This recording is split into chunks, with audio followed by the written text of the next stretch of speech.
Now you can see it a little bit more better there. There are your votes being accumulated in a QR code. So in our particular system, the QR code is encoded so that you, the voter, cannot tell what was in it, even if you had a QR code reader and you took it into the poll with you, which you probably can't do. They'll probably boot you out before you vote. But you can't, it's encoded so that you can't see what's in it, but it's not encrypted. So the smart guys, the hackers like Benny Smith, if he was, because he's a good guy, but a bad guy could go in and hack the system and it's not encrypted.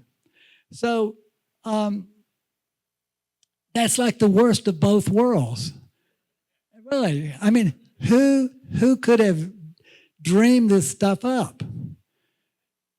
Yes. So the question you have to ask, and by the way, we got the Dominion Democracy Suite 5.5 system down here. But I want to be clear that the ESS Express Vote is the same problem. Exactly. And that system has no business, neither one of these systems has any business being installed anywhere in America. Now, the vendors do have other systems that are decent, at least from a user-voter perspective. And I'm going to get to that in just a second. So the question here, though, is, was this system also intentionally designed to commit fraud? I don't think you could dream up a system that would be any better for committing fraud and then given a bogus paper trail along with it. I mean, it's like, these people are really smart. They're smarter than I am. I wouldn't have dreamed up a system like this. But anyway, I'm going to move to the next slide. And in our study that I showed you earlier, we have a chart. And this will show you how all of the various BMD systems fare in terms of completeness, clarity, and independence. I'm going to skip the independence for tonight just in the sake of time because I want to have more time for Q&A. So anyway, that's you can go and get it. It's on our VoterGA.org studies tab. It applies to all the vendors in all the states. You know, it's all the same thing. It'll show you which vendors, which machines have good, you have a selection summary that's good or full ballot versus a selection summary. Which ones are transparent, which ones are barcoded, but they don't have the votes in it. That's a yellow. Which ones are barcoded with the votes in it? You don't want that. You really don't want a selection summary. You want a full ballot. And then they've got this really tricky thing, which is an all-in-one that puts the scanner and the BMD in the same unit. And God help us, we won't even go there tonight. That one's got some real serious problems about how it can be hacked. Okay, let's go one more slide.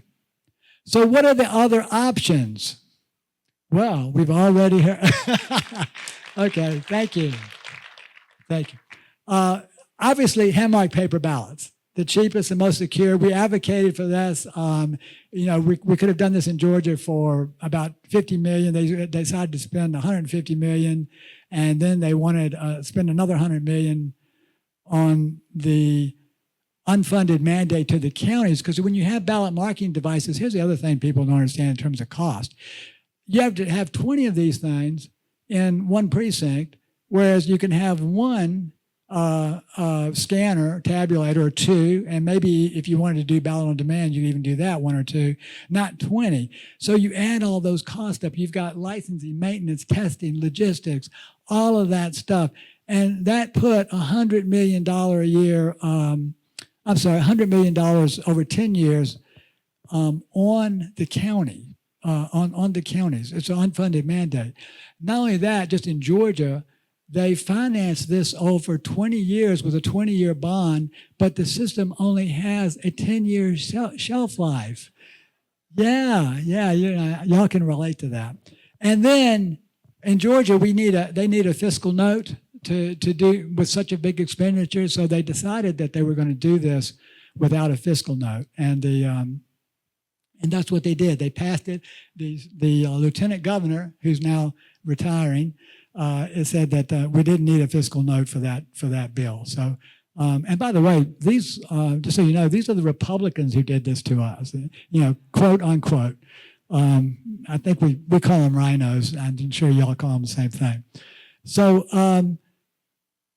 I mentioned ballot on demand. So a lot of, here's the biggest, the elections officials, their biggest argument about hand-marked paper ballots is that, oh, we have to pre-print all the paper and we have to control it and all this other stuff, and there could be some fraud. I said, okay, all right, we can still have a hand-marked paper ballot. If you want to use a ballot on demand machine, I don't personally see a problem with that. That gets around the pre-printing, but we have to have hand-marked paper ballots.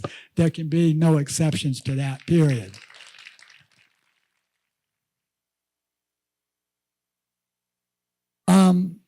By the way, just so we know, the hand-marked paper ballot solutions, or whichever one, they still will have one BMD in the precinct for those who have disabilities. That's obvious. Now people say, oh, what about the, well, you know, yeah, we of course agree with that. But you don't want to have 20 of them because then you're into, it's much easier to hack a whole election. So both options are more secure, they're less costly than BMDs for all voters. Okay, we can go to the next ones. So what are some solutions to secure Tennessee elections? Hand-marked paper ballots, as we already talked about. I think you either have to count the ballots by hand or you have to use open source software to count them. We can't have these vendors saying, "Oh, I'm sorry, you can't see how we count the ballots." Oh, really? Well, how do I know you're counting them correctly? Mark Fincham is going to talk about this. We need a unique voter ID on the ballot. I'm sorry, that's a mistake. It's a unique ballot ID. We don't want to put a voter ID on a ballot. Okay, again, I put this together really fast. I apologize. We need a unique ballot ID and secure paper, so that way you can't scan it. I don't know if y'all saw the State Farm Arena video. There's several spots on there, spots where they scanned the same ballot multiple times. Well, the system didn't catch it. And they had turned that number checking off, that sequential number checking off, they being the state of Georgia. Wonder why they did that. You probably have the same problem up here as we have. We started asking these elections officials, we asked them for ballot images, and which by the way, we made public record. I forgot to put that in there. This would be number one. Ballot, you need to have ballot images, public record, cast vote records, public record, log files, public record, physical ballots, public record. You know, we've been fighting a year just to show us some ballots because we know when we see those ballots, they're not going to match the election results. I can tell you right now, that's why we're fighting so hard. And the reason that they're fighting so hard is because they know they're not going to match the election results either, and they've already certified the election. That's what they know. So, and that's why they hired criminal defense attorneys in Fulton County to try to keep us from getting to the ballots. So we went out and asked these elections directors about the machines, ballot images. We asked for the ballot images. They said, well, I don't know how to do that. You'll have to call the Dominion folks to do that. We don't know. They run our elections. And we said, what? But we already knew that. I mean, they'll admit it. In the Dominion, it was the same way with the SNS. The machines are so complicated that they can't run their own elections. They have to outsource this to a technical expert who is not sworn to uphold the Constitution, and they're running, in fact, they're not even U.S. citizens in cases in Georgia, and they're running our elections. That's got to stop. This is crazy stuff. If it's so complicated you have to outsource it, get rid of it. Just get rid of it.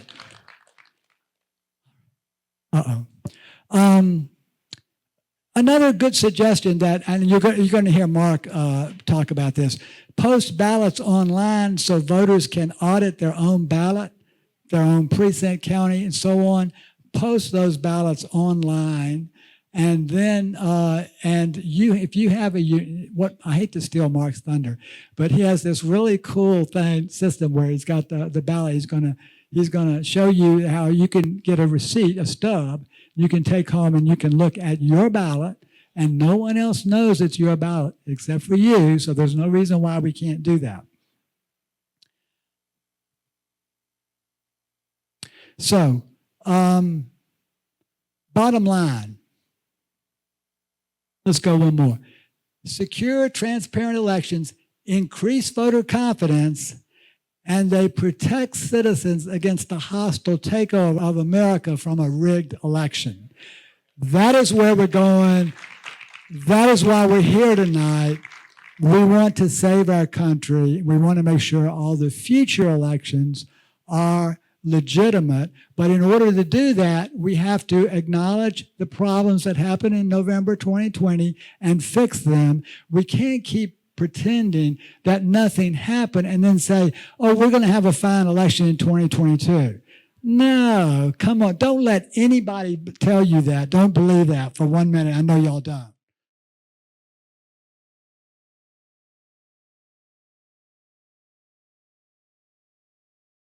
Hey, Gary with Tennessee Stands. I just want you to know that this conversation is far from over. We're going to continue to put pressure on our legislators and leaders in our state to fix the issues that we know exist here in Tennessee. So there is more opportunity that we're going to be putting forward to have these important discussions around election integrity. I want to thank Garland Favorito, Mark Fincham, Benny Smith, and everyone who was involved in making this Election Integrity Symposium happen. I also want you to know, if you're watching this video, you can continue this conversation right now on the Freedom Matters podcast. We're so excited. We had Benny Smith and Garland Favorito from the symposium come back the next day and join us in the studio for an awesome podcast that's going to release on Wednesday, February 2nd.